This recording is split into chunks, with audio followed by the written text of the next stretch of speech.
If you don't have awareness, you don't have a choice.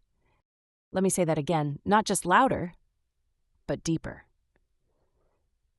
If you don't have awareness, you don't have a choice. And that's not just a catchy phrase. That's a truth that lives in the space between your cravings, your habits, and your healing. So let's talk. If you find yourself standing in the pantry, mindlessly reaching for snacks again, and you pause for a second and think, why am I doing this? But you don't have the answer. That's the moment awareness is missing. You feel the craving, it takes over, and suddenly it feels like you have no control. Maybe this happens 10, 15, even 20 times a day. You try to outwill it, but it's like something else is driving the car. And often that something else, it's not laziness or lack of discipline, it's your hormones. Your body is communicating, signaling, craving comfort, regulation, grounding. That's what we're going to unpack in this video. We're going to take the first step toward recognizing what's actually happening inside you.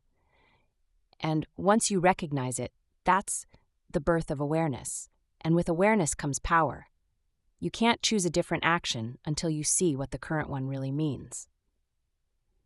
Recently, I was listening to a podcast. A woman was sharing her story about growing up poor, watching her parents argue, feeling invisible, feeling unprotected. And I sat there just listening, but also slowly getting triggered.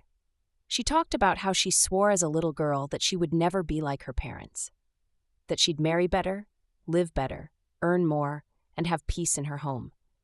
And as she spoke, my volume went up, not just in my car, but in my heart. It hit me hard, because she wasn't just telling her story, she was reflecting mine. Everything she said mirrored the promises I made to myself as a little girl, and as the emotions swelled, I suddenly felt that familiar urge rise in my chest. I need a snack. I always keep 2 protein bars in the car just in case, but they weren't in the center console, they were in the trunk. I started panicking, scanning the car for anything closer. A Jolly Rancher? Maybe gum? I quit gum 15 years ago because I realized it was just me chewing plastic to satisfy a craving that had nothing to do with hunger. That's when it clicked. The reason I was craving something in my mouth wasn't physical, it was emotional. The words she was saying took me back in time.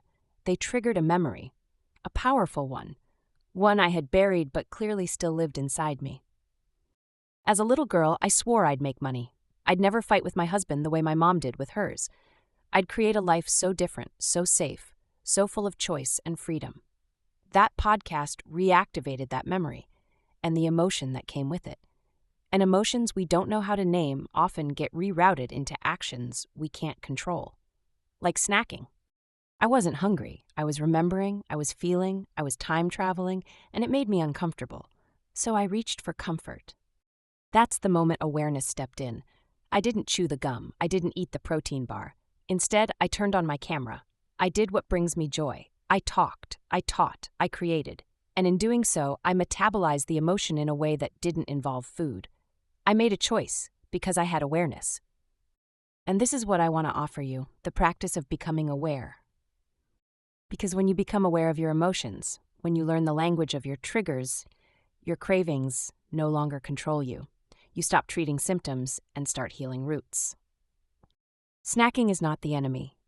The unspoken pain beneath it is. When you feel that invisible emotion tight in your chest, rising in your throat, you don't need to numb it. You need to name it. That's how we rewrite patterns. That's how we reclaim power. That's how we stop hiding from ourselves. If you're still with me, let this be your invitation to write. Get a notebook. Use your handwriting, not a screen. Because your handwriting is your fingerprint. It's proof of your presence. It's your signature to yourself. And when you look back a year from now and see your own words, your own truth, it hits different. It heals. I'm so grateful you're here. I'm so honored you're watching this. If this stirred something inside you, good or bad, that's a gift. Don't run from it. Sit with it. And if you feel ready, share your thoughts in the comments.